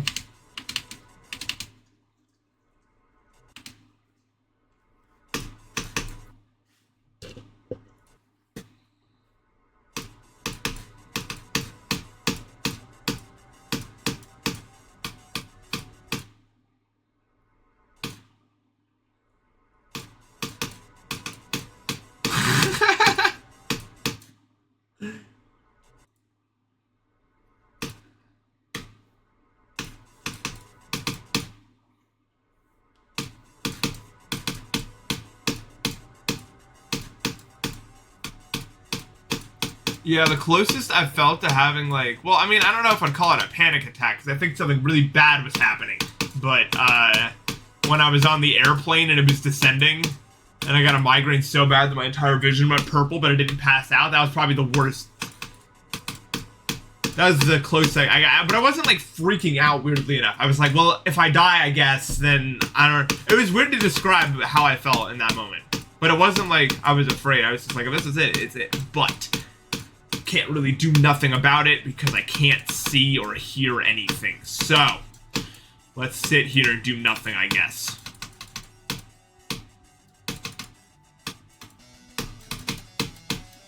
But I've always been able to remain relatively calm in scary situations like that.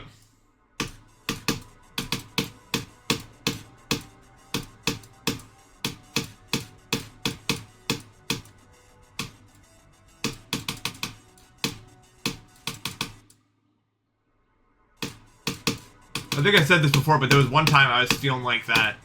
My whole system tried out, and it was like this big party with all my friends. We were down in Pennsylvania, and it was like it started happening. I was like, well, everything's purple again. Can't see. So I went to the bathroom. I had to vomit, so I vomited like 18 times in a row or anything until there wasn't anything left. And I was like, you know what? I'm not gonna sit here and. If like I was like, you know what, my thought process was literally like, if I just like randomly die right now, I'm not gonna die over the toilet. That's lame. Jackpot, thank you for the sub. So what I did is I washed my hands, I picked myself up, and I went to there was a pool table. No one was there. I was like, if I just randomly pass out, that's it. I'm gonna have just hit a pool shot in. That's what I'm gonna have to do. So I just sat there for a while. Yeah, I was like, not the toilet, bro. I was like, not the toilet. So I got up, I went to the pool table, and I just sat there for like 30 minutes. Hitting the ball in, trying to figure out how it worked or something. And then after a while, my vision came back. And I was like, oh, look at that, I'm not dead. So I wouldn't say like, I don't know.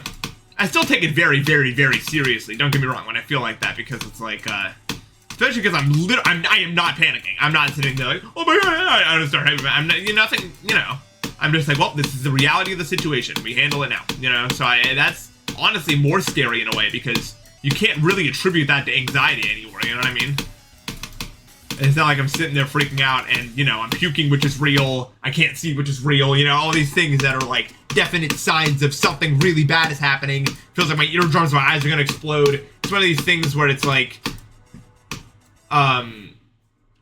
take the 8-ball and pass out. I was like, if that's how I go out, that'd be wicked. And then everyone would be, you know, be like, oh, I guess, you know what? That's a pretty nascent thing to happen. So, you know, it makes sense to me. So that's true. And so yeah, the fact that it like didn't feel like anxiety was almost more scary, because it means like, wow, there's something really, really wrong, you know. And I've been trying to figure that out. Luckily, I know what triggers it, and I haven't had it happen since. And I'm not gonna get an airplane ever again, probably, until this gets fixed. So it's not life or death right now. But that being said, yeah, I really do need to get that fixed, because that's not going to happen again. No.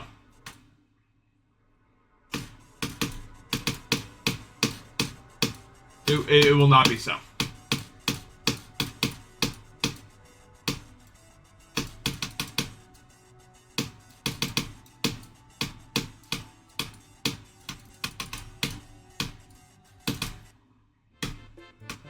Jackpot, thank you for the good stuff. Like for another 8 weeks. It's still a while. Yeah, you could just die. Yeah, you can just, it's crazy. But that's why I don't get so worked up over it. I mean, I'm always doing what I want. Affinity, thank you for the sub. I can't really say I look at my life like when my life flashed before my eyes, because that does happen in those situations. I look back and I was like, you know what? Did a pretty damn good job, all things considered. I always did what I wanted, you know.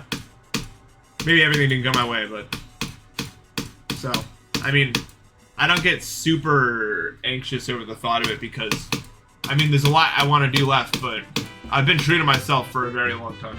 Affinity, thank you for the gift sub. And in that way, it's like, that's kind of, it makes me less anxious, I guess, because I'm not like, oh my god, I wasted my entire life. You know, I'm just like, yeah, we did what we wanted. What more can you really ask for, you know?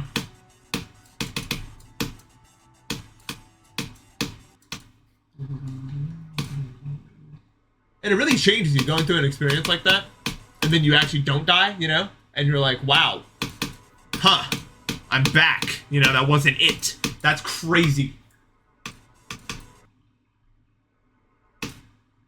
That's a trip right there, I'll tell you that much. Cat, thank you for the 18 months. How you doing?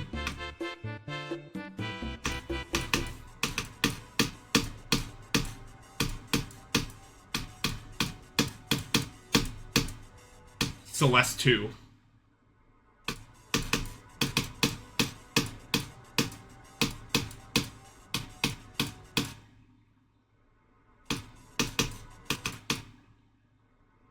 Cool, cool. Yeah, turbulence is weird. It's like, oh, things rattling around like this. Hopefully that's not bad. Gotta roll with it.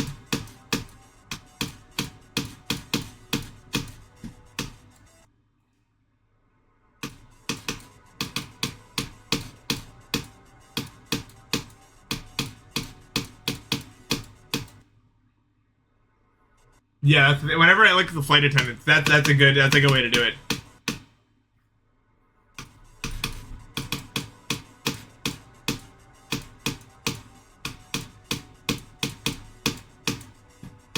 I'm curious how many of you guys are like desensitized to throwing up, and I don't mean that in any like, oh look how tortured we are or anything like that. But you know, for those who like know, I'm curious if you're like around because it's weird. Like, cause a lot of people are really scared about throwing up, but when it happens regularly enough, it's just like another. It's just like, oh, I gotta go to the bathroom, you know. It's like this weird feeling of just like, all right, and it's usually a good thing because it's like gone. But a lot of people haven't thrown up in like years.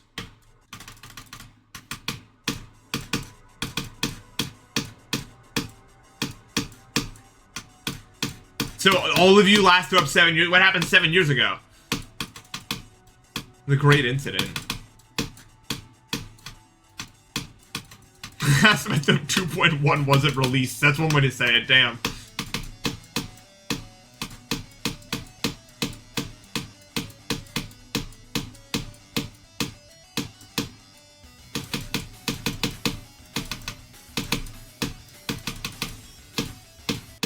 Cool.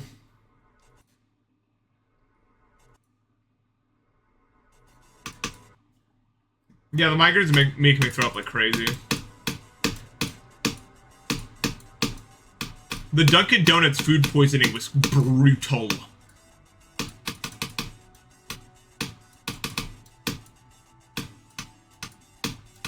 Oh, it was a bad one.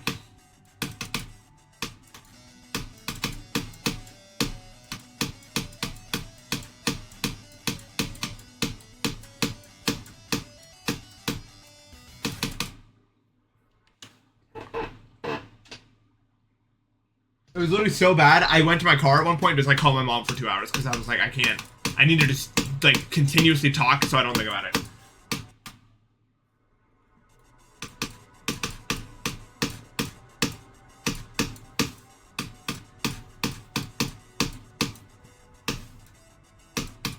The Chipotle incident. That was crazy.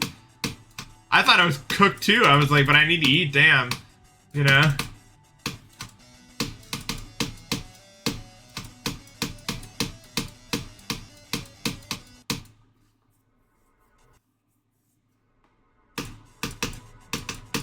I need to refill my water. I'm gonna do that.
Practice me real quick.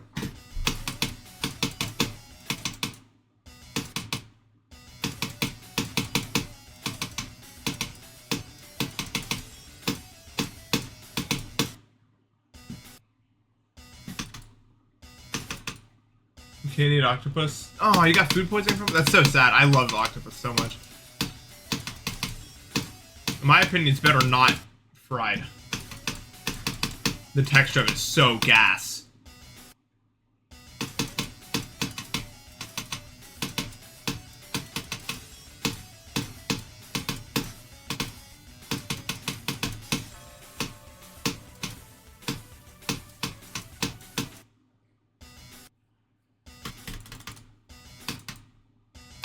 It's really good. I don't know.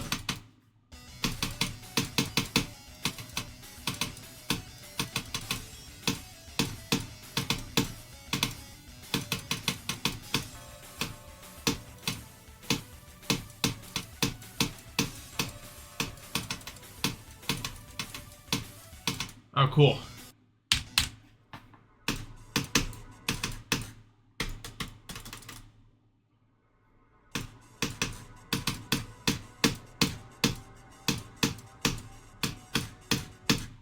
If I say entering 6th grade, yeah. Wait, how old can you be entering 6th grade? What age was I when I entered 6th grade? Let's think about this really hard. What age was I at any point in anything? I graduated when I was 17. 12th. 17 minus 6 is 11. Wow, you guys were right the whole time, huh? You're 11. You lose. My advice is get off the internet. Be a kid. It's fun. Don't look back and think, damn, I wish I was just allowed to be a kid and didn't have to get caught up in all this BS so early. You don't want it. It's more fun to just be a kid. It really is.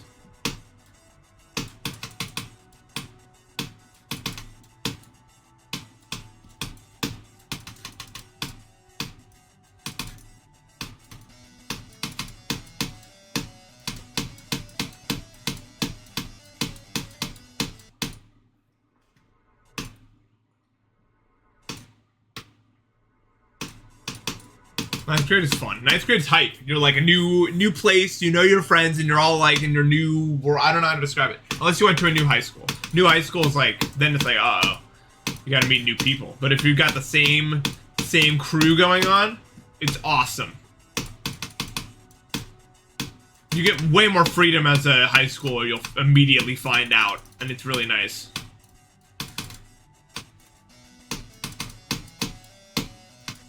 Classes are way better usually, way harder, in a good way, not an annoying way. Like, the work becomes much more, like, real and not busy work for 5 hours. Do it? It's actually stuff that matters more.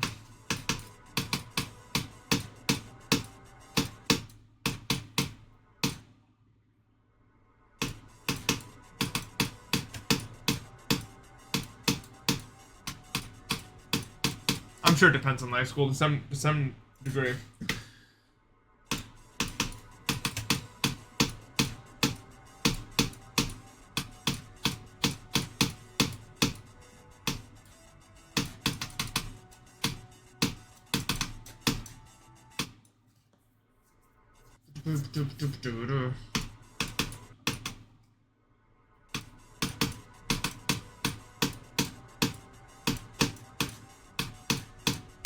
I was only popular in high school because no one could make any sense of me at all. But not like, I wasn't annoying, but it's just like, I literally made zero sense to anyone. They were like, what are you? And that was like fascinating to them, I guess. So it's kind of more of a novelty. But I mean, my friends were, you know, real friends. But as far as the rest of the school, they were like, I don't know what you are. That was interesting to some.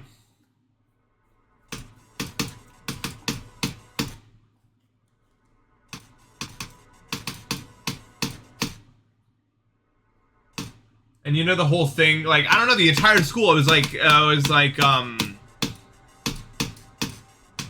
know, I got a lot of attention from it, I guess, which I didn't really like, but I mean, I didn't really understand why. Especially because, when, you know, when you're asexual, that's especially the age where everyone starts, like, advancing on females and stuff like that. So because I wasn't doing any of that, they were, like, curious about it. Like, why isn't this guy doing it? You know what I mean? Maybe, you know, it's really interesting. So there was a lot of that, too. Because, you know, everyone's hormones are getting crazy. But mine. So I was like, I don't know what the hell is going on. It was a weird time. I'll say that much.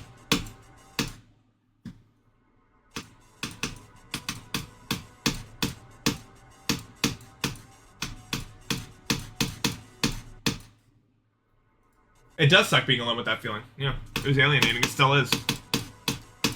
I haven't met another person like me.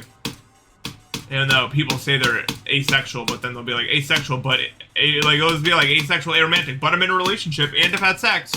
And I'm like, I don't get it at all. I mean, I guess whatever, but yeah, you can do whatever you want, but it's just, that doesn't describe me. It's weird.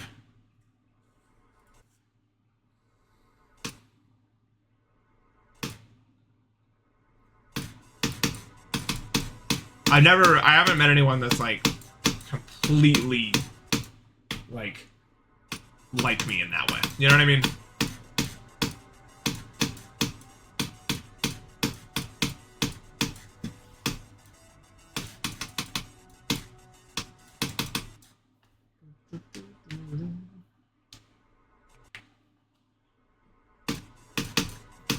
It's just weird. And then, I also got a lot of attention because I never really, well, it's not like I was shy. It was just like, I didn't like small talk, so I really only talked to my friends in any meaningful way. But I also was I really liked acting at that time, so I was in a bunch of like these giant-ass productions at the school, because it was KC-12, so everyone was coming to them, and all their parents and everything like that. And I was good at it, like, I'm not even gonna lie, I was a good actor. So, everyone was like, this guy's very mysterious. He doesn't seem to be very outgoing in normal school, but then when he gets on stage, all of a sudden, you know, it was this whole thing. But it was never really mean-spirited. No one was ever mean to me. The last time anyone was, like, mean to me in school was, like, 4th grade, and I got out of it by saying that I had autism, which was true, but I didn't know it. But I was just like, how do I get Guy to stop being annoying in my face? Ah, I'll make you feel bad about it. Hmm? Now what? That's exactly what I did.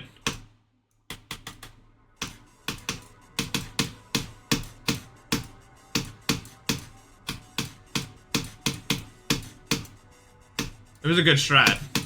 Because it wasn't like this giant school with no supervision.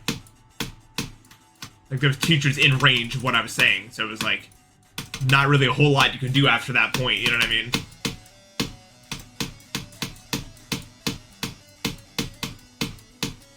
And then I remember, like, after 6th grade or something, all of a sudden he wanted to be chill with me and something. I was like, I do not like you, bro. Like, I didn't say that, but I was like, he kept trying to, like, interact. I was like, you are not, you know, I don't know how to describe it. He was always very showy, and I was like, okay.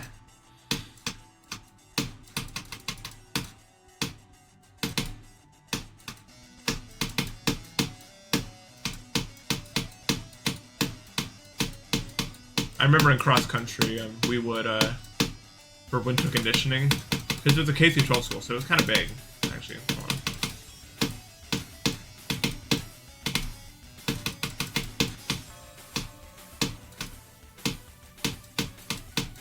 No. Yeah, I've had some mean teachers.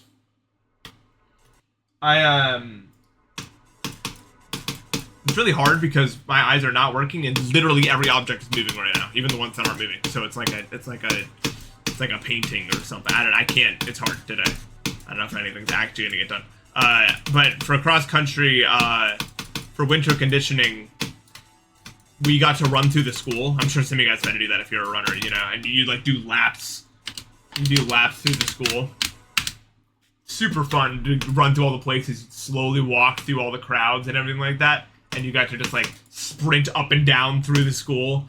It was super cool. It was like, and everything, it felt, yeah, you felt so fast, exactly. Like you were literally flying.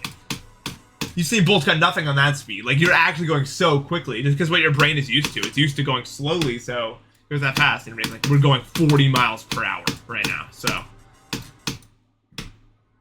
Schools feel a lot bigger when you're a kid too, especially when you grow up in the same school. Because it was K through 12, so you know, there as you grow up, and when you get older, you realize it's not really so big, is it?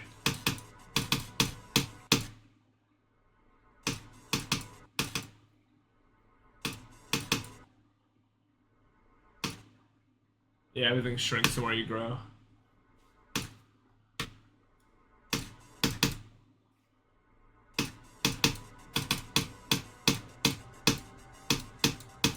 I can still remember the layout of that school, though, in my brain, which is weird because I haven't been there in a zillion years. And it also no longer exists. The whole place was demolished, so...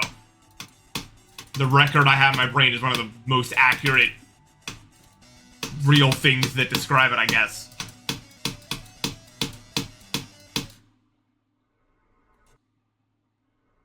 No, I'm 6'3". I'm tall. My legs just go on forever. You feel sad that it's gone? Yeah, I do, honestly. I do feel sad that it's gone. I became a person there, you know? That is where I became who I am today. That's where I met everyone that I needed to meet in order to become me, you know? Because until then, you know, I bounced around from a million different schools. I went from, like, 1st grade to 5th grade to 2nd grade, and my parents were bouncing me around. Because my torso's so short, my legs just keep going forever. You're not seeing my legs.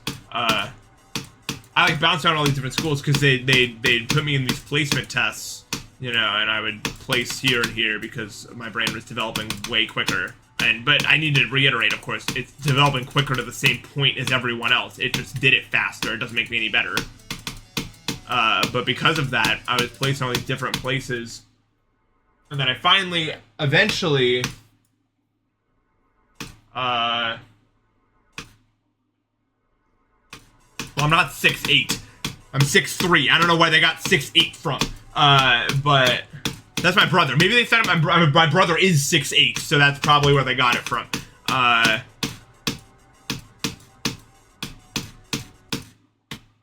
Yo, what's up, Luigi?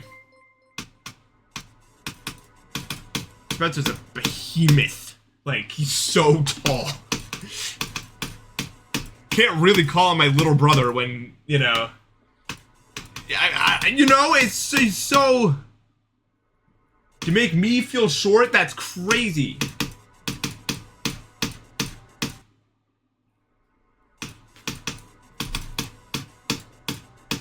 Well, my dad is like 6'1", but my mom's like 6 foot flat, which I think when that gene gets transferred to males, I think that's when it just goes... You just fluke TMN? Oh, but it doesn't matter, does it? Because you didn't include failure in that, so you didn't actually get anywhere. You just landed in the sandpit of TMN failure, where nothing actually matters. Oh, okay. Wasn't very nice. And if you're gonna be in my stream chat, I'd appreciate if you were a little nicer to me.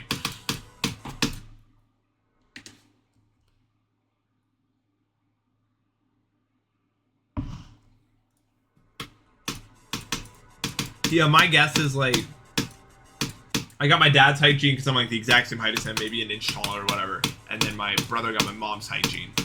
If that's how genes work. I know about the least about that as anyone ever, I think, maybe ever. My biology teacher was not a good teacher, so I know, like, nothing about biology. We were trying to learn the Punnett square or whatever, and it's such an annoying teacher.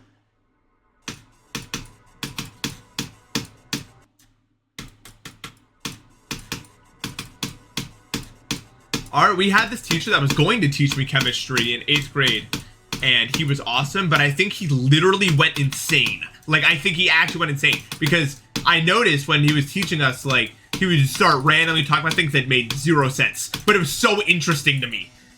Because I was like, who is this guy? Like, what is going on over here? Because, like, he would always teach us the stuff that actually mattered, and they just go into these, like, tangents that were not real.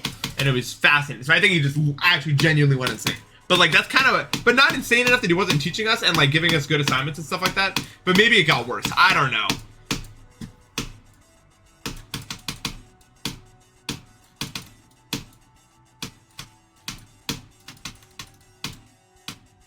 Oh yeah, that's a great tip for anyone that's going into like a new college or high school or whatever. The first day they're gonna make it sound so much harder than it is. They're gonna be like, and if you miss an assignment by one day, we will actually contact your parents and they will disown you instantly. Like that will instantly happen if you do. No, none of that's gonna happen. They're gonna say some stuff that's gonna happen on the syllabus, and some of it's true, and some of it will not be enforced, and it's going to become extremely apparent what's not going to be enforced very quickly. Just relax, trust me. You're chilling.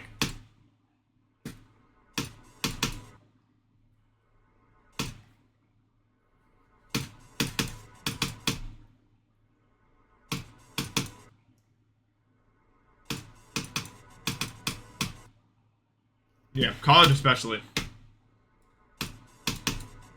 I know some classes you can never show up once and get an 100% in college. It's crazy. Like, as long as you do the assignments.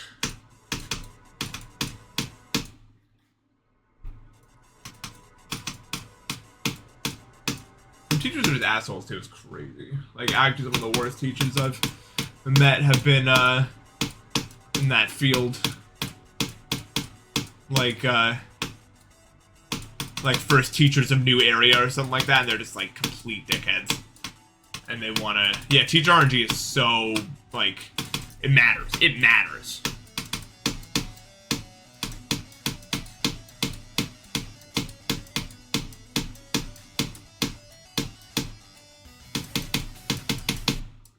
Cool. Yeah. I consider myself good at writing. Yes, I've always been very good at explaining my thoughts, either over text or with my mouth or by writing it. You know, any way you get thoughts across, I've been pretty good at it.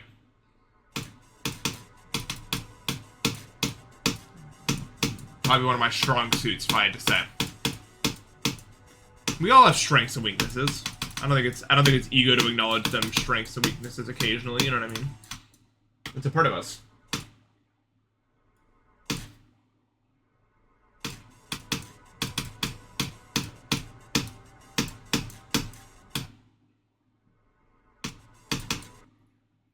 Yeah. That's what made me a good streamer, because I both have interesting thoughts and am good at articulating them in a quick manner, and I can also multitask. Like, that's the thing, I recognize that, like, because when I started streaming and I started getting popular, I was like, why can't everyone do this? But, you know, everyone, that's like the same thing like Zoink sees when he watches me play and I don't get anywhere for half an hour, you know what I mean? It's just everyone's got skills and weaknesses, and that's how the whole thing works. And if you haven't found yours yet, it probably exists, you just haven't looked hard enough. A lot of people think they have nothing going for them, which is, I have almost never found a person like that in my life. And even if you have no, like, prevalent talent, you can make them.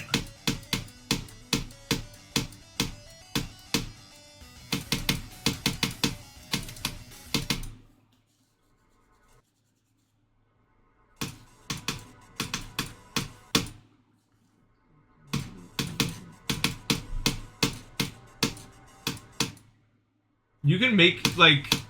Even if you think there is no chance for you, you have absolutely no skills, there's nothing you can do, here's a truth that will surprise you. Past the age of, like, 18 after college and stuff like that, people aren't going to, like, improve themselves at all. 90% of the population is going to stop improving themselves. They're going to think they're done molding. That's it. All you have to do to have anything on any of those people is just simply pick up a new skill or try to improve yourself in some way. That's it. That is literally it. I am not joking. People don't want to continue learning a lot of the time because they think they're done. But then their lives become dull because they just continuously do the same thing every day and they don't look for something to spice that up. And a lot of them realize that when it's too late. So let me give you a hint. Never stop learning. Never stop improving. Never stop. Ever. And already that's enough right there.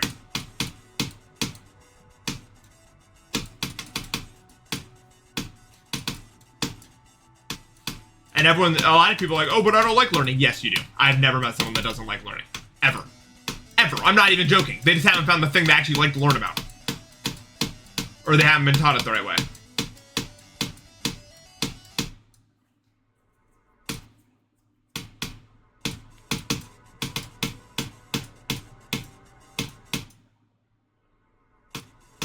And then people will come at me like, well, you're wrong because this. You know what else? You know what? Get off your phone then. Goddamn. You know what I mean? A lot of people have they don't even know what they like anymore because their dopamine receptors are fried because all day they're inputting these things to mess with their dopamine receptors so they don't realize that they're not, because they need to like maintain a certain level. You know what I mean? So then they don't get enjoyment out of anything else. And then they're like, oh, why do I not enjoy anything? Because you don't understand. You're ruining your brain's like receptors. It's a drug. That's what drugs do. Even though you're not taking anything, why are drugs dangerous? Because they mess with your dopamine levels. That's why stuff like meth is so dangerous, because it spikes your dopamine levels and then it has to go down. And like it's the same exact thing. It's the same thing. You don't get it. You just need to I don't know.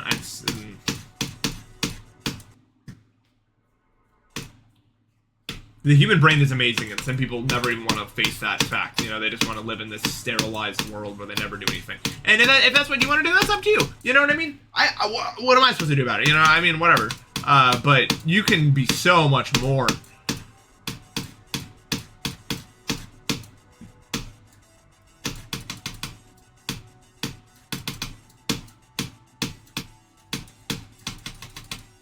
It's literally the exact same thing. People look at you like you're crazy whenever you say that. You're activating the receptors. It's the same thing.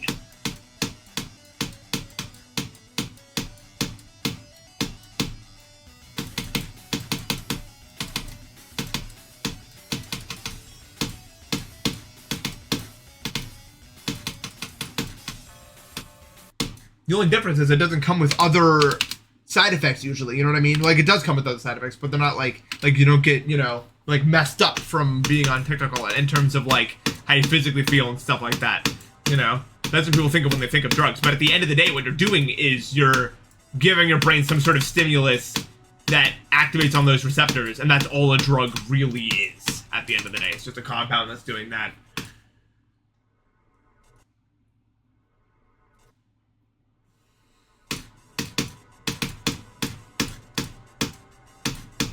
Look at multitasking. That's all I can do, but not well at any of the things I'm multitasking on, so.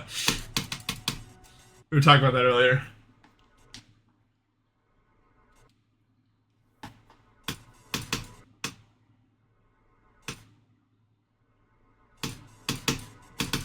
But yeah, if you've lost interest in the things you used to enjoy,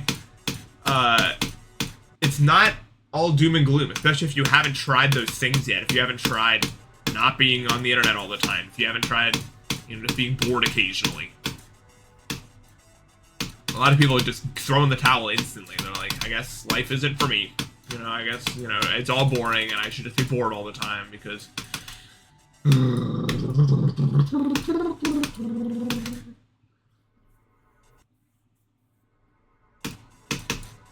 Anyway, I shouldn't ramble about this forever.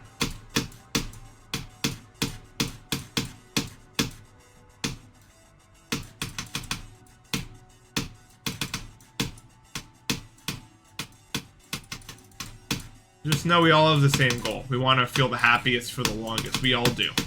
That's what fulfillment really is.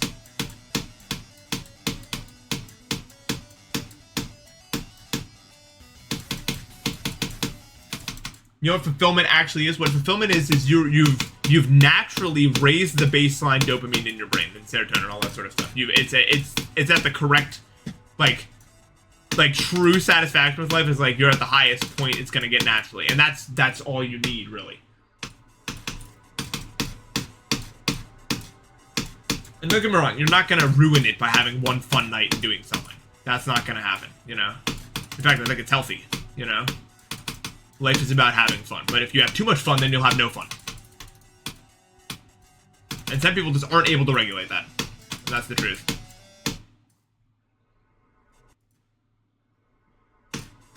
Of course, there's a limit to that, yeah.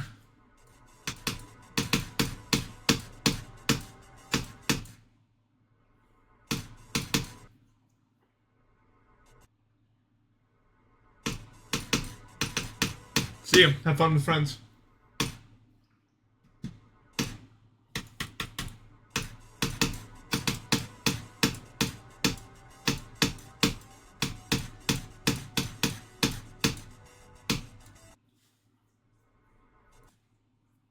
everything. That's the hard part of life. Is life requires balance, and balance requires a good mental state. And a good mental state oftentimes relies on stuff out of your control. Like, do you have to pay all these bills and you have to work multiple jobs so you can't have a good mental state? Or did you just get the wrong brain at birth and it didn't develop right? And, you know, there's all these things that rely on these previous things. Some of them are in your control, and some of these things are outside of your control, and that's just how it is, you know? But at the end of the day, growing up and tackling all these issues comes down to figuring yourself out, figuring out what it is you can control, what you can't control, and then tackling the stuff you can control, and you'll be in a much better place than you think you can be. You know, it's complicated. I'm not trying to say it's not.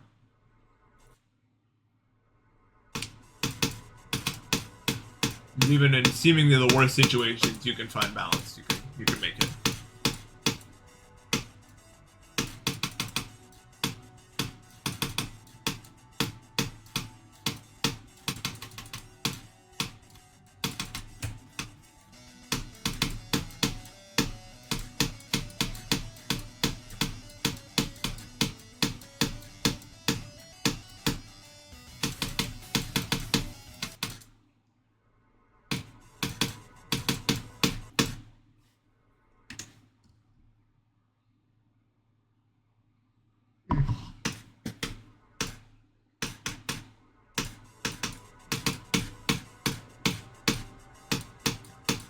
Yeah. I only think about it so much because I'm very abnormal in a lot of ways, so I had to tackle all these issues. I don't know. My interest in mental stuff, though, does not appear to be a hyperfixation, because it's been like 2 years now that I started down this road. It started at my lowest, you know, when I failed college for the second time. That was at my lowest, because I hadn't really figured anything out by that point. Like, actually nothing.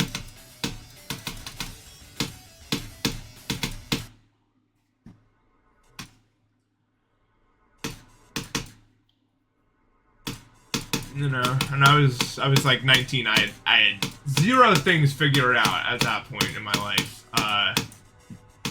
And then that's where I started down that path of like meditation, figuring out mental stuff. And I've been on it ever since. But not even, I don't know. I've been in a good place for a long time in regards to that. Now I'm just curious about it. I don't know. I don't know why I think about it so much. It's really interesting to me. Yeah, I'm happy now.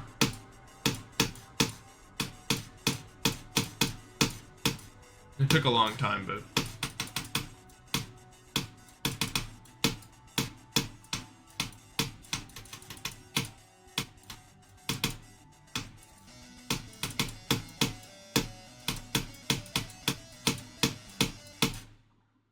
14. I can save this. What do I need to do?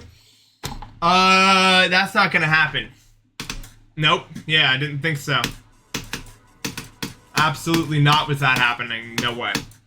I'm gonna be a math teacher.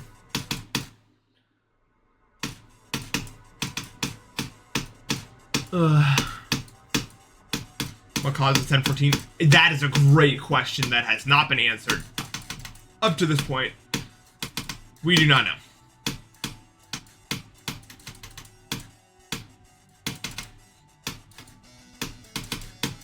Hopefully I'm going to be a college professor.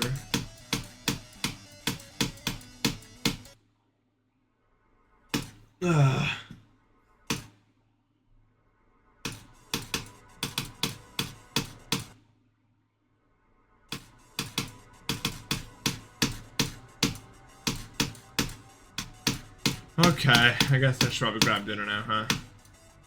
Yeah, sorry, I didn't really do a lot today, but that's only because I can't... I don't know why, but the screen and me just do not cooperate today. That's just how it is. Absolutely not. I cannot see anything. But that's okay. It happens.